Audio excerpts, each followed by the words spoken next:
does it feel like you're a little bit back into a more of a routine after such an eventful week last week? Oh yeah, I mean, I felt like after Monday's practice, our team just kind of came together and kind of were like, we got to move on. We got a game on this week, Saturday, and we still got half a season to finish. So it was tough, but I think we're back on track.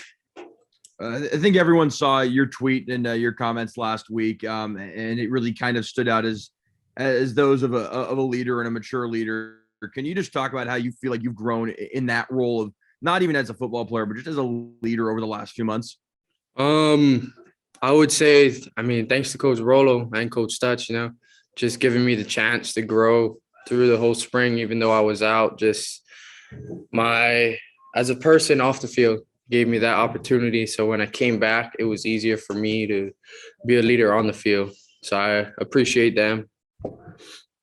And then, BYU, they threw a lot of different looks at you with their defense and dropping a lot of guys in the coverage. When you've kind of went back and watched the game film, has there been something that stood out to you that maybe you think you could have done better, or something that you can take from that to improve upon this week? I would say a couple of bad decision making. The interception, and then there's one more dropped interception. I mean, all in all, just taking what we got. I mean, I feel like they kind of hurt us in the second half when we needed it. So that's all on me. And then there's been some pretty constant rotation at right guard in front of you all year with Maake and Cade. What do each of those guys bring to the table? Maybe a little different in your eyes, and how have you kind of seen each of them grow? I mean, both of them want to play. I mean, we have backups that are just waiting for their name to be called. And I mean, when they go into the game, it's like, I really can't tell the difference when one is off and one is on. So I really appreciate them for being ready to come in and play. Is there one thing that maybe one does differently than the other? I would say Maake is just really quiet. I try to tell him, hey, there's next play. And he just nods his head sometimes. Thanks, Jayden. Good luck this week. Thank you. Appreciate it. All right, Jayden, next question is going to be Colton Clark, spokesman review. Go ahead, Colton. Hey, Jayden. Hope all's doing well. The same to you. Thank you.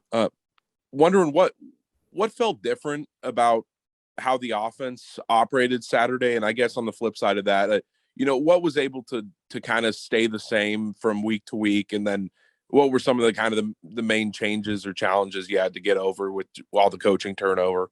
I would probably say the same thing that stayed, something that stayed the same was just the communication from players aspect. So the O-line coming to talk to us, coming to talk to me, the receivers coming to talk to me, see what they see out there. And I would say Jarrett, Xavier Ward, Victor, Cam, and they all played a big role with Coach Stutz not being there no more. And Coach Dan is still trying to learn all of our playing calling. So, I mean, they played a big role helping me out every time I came off the field. So I really appreciate those guys too. And I guess, how about the differences? Differences. I mean, not really any difference. Coach Schmitty was calling plays for us in the beginning of the season. So it's just back to what we were doing before. So.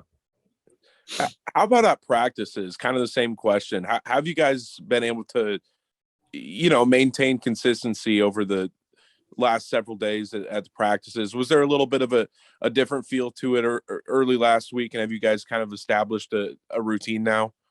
Early last week, I would say last week was kind of like, took some adjusting for us. Like, okay, these coaches ain't out here. But then it took a bigger role upon me and then the older guys on the team to become even more of a leader and control the practices, like pretty much ourselves, or like, we got to run it now and we need to do this, we got to do that ourselves. So what stands out to you about Coach Dickert's approach to the game or coaching style? I assume that you didn't have a whole lot of time with him earlier. I would say, so beginning of season, we never really crossed paths. He was really with the defense. I mean, with him getting the position he's got now, I would say he's really professional and he's really just himself out there on the field. So, which I really like, he's not like trying to be too nice, he's just a head coach now. So Thank you, Jayden. Good luck Saturday. appreciate it. All right, a couple more, Jayden. Next one's going to be Brenna Green, Spokane TV. Go ahead, Brenna. Morning, Jayden. Morning. First of all, that note that you put out there, just kind of what went into your thought process. Was that something that you kind of came up with that night? Just kind of walk me through that. Yeah, I mean, I just wanted to put something out there, something to show our team that, we still got to come out there and play. And yes, something like that, something sad happened where we lost our coaches, but at the end of the day, we still got to go out there and finish the season off. So,